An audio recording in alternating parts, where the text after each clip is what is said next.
আমন্ত্রণ বিশ্ব বাংলায়। আপনাদের সাথে আছি আমি রায়হান রাব্বি। শুরুতেই সংবাদ শিরোনাম। ভুয়া বিয়ে করে মালয়েশিয়ায় বসবাস ও ব্যবসার সুযোগ বন্ধ হচ্ছে, সরকারি সিদ্ধান্ত জানালো দেশটির ইমিগ্রেশন বিভাগ। স্পেনে পাঠানোর প্রলোভন দেখিয়ে ২৭ লাখ টাকা হাতিয়ে নেওয়ার অভিযোগ, দালালদের গ্রেফতারের দাবি ভুক্তভোগীদের। এবং বগুড়ায় প্রবাসীর স্ত্রী ও কলেজ পড়ুয়া ছেলেকে কুপিয়ে হত্যা, তদন্ত শুরু জানিয়েছে পুলিশ।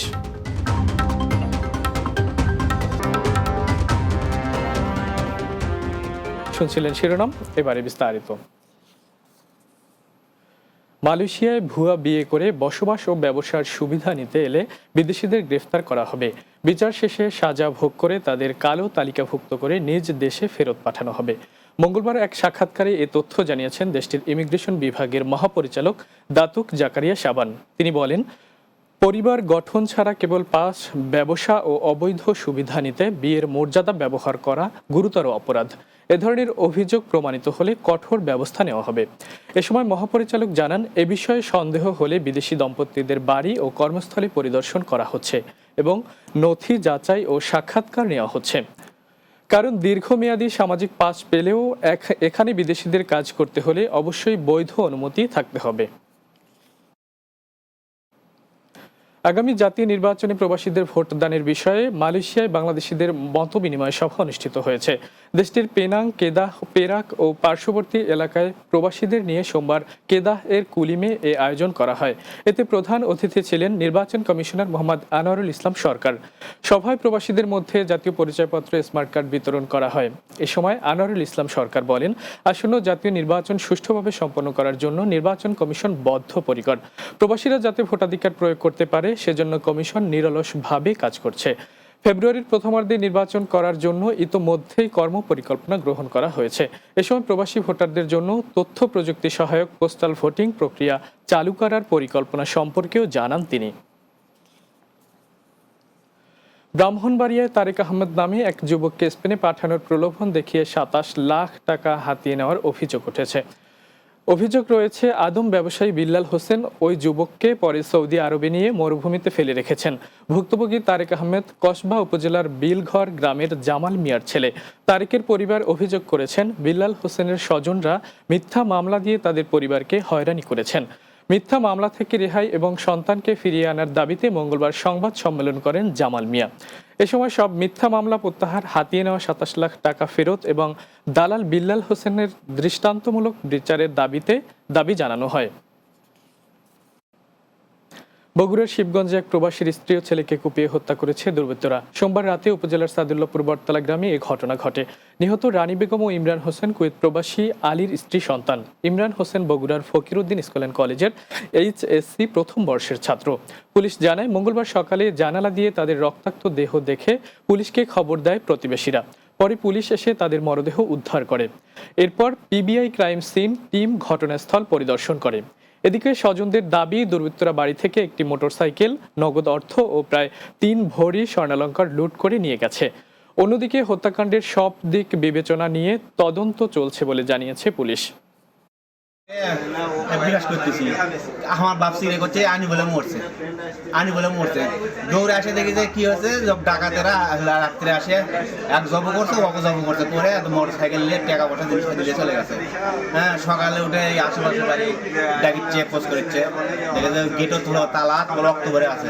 তখন জি বিন্দু ঢুকে আসে দেখে দুইজন পরে আছে। এ পর্যায়ে বিশ্ব বাংলা নিচ্ছে একটা বিরতি। ফিরে আসার পর অন্যান্য খবরের সাথে আরও যা থাকছে। ইউরোপের নর্থ মেসিডোনিয়ায় সড়ক দুর্ঘটনায় এক বাংলাদেশি নিহত, মরদেহ আনতে সরকারের সহযোগিতা চায় স্বজনেরা।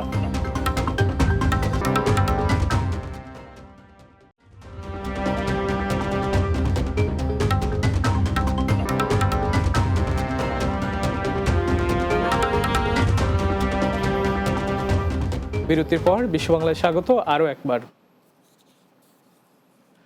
ইউরোপের নর্থ মেসিডোনিয়ায় সড়ক দুর্ঘটনায় রাজীব শিকদার নামে এক বাংলাদেশি নিহত হয়েছেন। গত 12 সেপ্টেম্বর মর্মান্তিক দুর্ঘটনায় 3 বাংলাদেশি সহ তিনি নিহত হন। রাজীব শিকদারের বাড়ি ফরিদপুরের বোয়ালমারী পৌরসভার গুনবহা গ্রামে। এদিকে রাজীব শিকদারের মৃত্যুতে তার পরিবারে নেমে এসেছে শোকের ছায়া। শেষবারের মতো একমাত্র সন্তানের মুখ দেখার আকুতি জানিয়েছেন রাজীবের মা মমতাজ বেগম।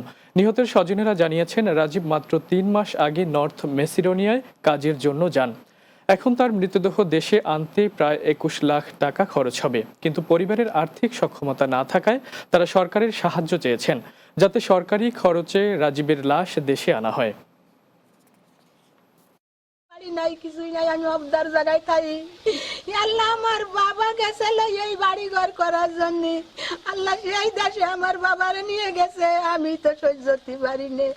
তারপরেও আল্লাহর মাল নিয়ে গেছে, তবে আমার বাবার খাঁচা কোন তারা ফিরে দিই। বাংলাদেশ সরকারের পররাষ্ট্র মন্ত্রণালয় এবং প্রবাসী কল্যাণ মন্ত্রণালয়ের কাছে আবেদন জানাবো, এই মরদেহটি এনে আমাদের তার মাতৃভূমিতে যেন তার দাফন কাফনের ব্যবস্থা করা হয়। পবিত্র ঈদে মিলাদুন্নবী উপলক্ষে ওমানে প্রবাসীদের আলোচনা সভা ও দোয়া মাহফিল অনুষ্ঠিত হয়েছে। ওমান প্রতিনিধি পলাশ শীল জানান, ওমানস্থ বাংলাদেশ সোশ্যাল ক্লাবের উদ্যোগে এই আয়োজন করা হয়। অনুষ্ঠানে সভাপতিত্ব করেন ক্লাবের চেয়ারম্যান সিরাজুল হক CIP। এতে প্রধান অতিথি ছিলেন বাংলাদেশ দূতাবাস মাস্কটের প্রথম সচিব আসাদুল হক। বিশেষ অতিথি ছিলেন গালফ এক্সচেঞ্জের কর্মকর্তা মাসুদ রানা ও সিরাজউদ্দৌলা। এ সময় বক্তব্য রাখেন সংগঠনের ভাইস চেয়ারম্যান আজিমুল হক, বাবুল CIP ও রেজাউল করিম CIP সহ অনেকে।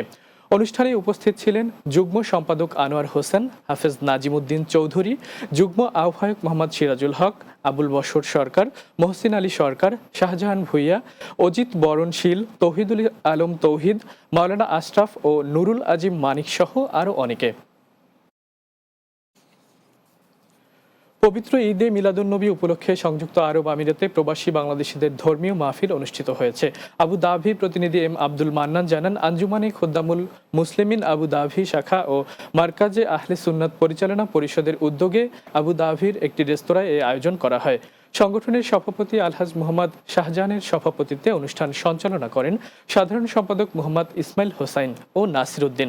শুরুতে পবিত্র কোরআন তেলাওয়াত করেন সহ সভাপতি মোহাম্মদ MA মুসা এবং নাত পরিবেশন করেন মোহাম্মদ ফোরকান কাদেরি। এতে প্রধান অতিথি ছিলেন আঞ্জুমানে খুদ্দামুল মুসলিমিন UAE কেন্দ্রীয় পর্ষদের প্রেসিডিয়াম সদস্য আলহাজ মাওলানা মোহাম্মদ ফজলুল আজিম। অনুষ্ঠানে বক্তব্য রাখেন মার্কাজে আহলে সুন্নাত পরিচালনা পরিষদের চেয়ারম্যান শমা হারুনুর রশিদ, সংযুক্ত আরব আমিরাতের নাগরিক শায়েখ মনসুর মোহাম্মদ ও আলী আমির, কেন্দ্রীয় নির্বাহী সদস্য আলহাজ নুরুল আমিন চৌধুরী, মাওলানা মোহাম্মদ সরওয়ার আলম এবং মোহাম্মদ নাসির উদ্দিন শিকদার। এ সময় উপস্থিত ছিলেন হাফেজ মাওলানা মোহাম্মদ আব্দুল আজিজ, মাওলানা তৈয়ব সিরাজি, মোহাম্মদ দিদারুল আলম, মোহাম্মদ ইকবাল হোসেন, নম বদরুদ্দিন ও মোহাম্মদ ওসমান আলী ভান্ডারী সহ অনেকে।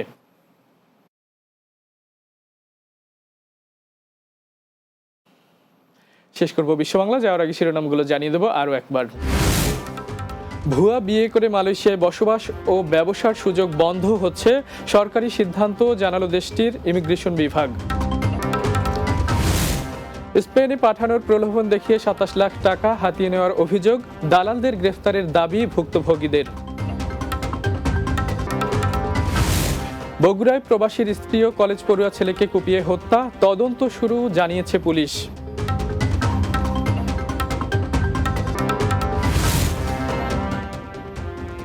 এবং ইউরোপের নর্থ মেসিডোনিয়ায় সড়ক দুর্ঘটনায় এক বাংলাদেশি নিহত, মরদেহ দেশে আনতে সরকারের সহযোগিতা চায় স্বজনেরা। দর্শক, এই ছিল বিশ্ব বাংলায়। এতক্ষণ সঙ্গে থাকার জন্য ধন্যবাদ সবাইকে।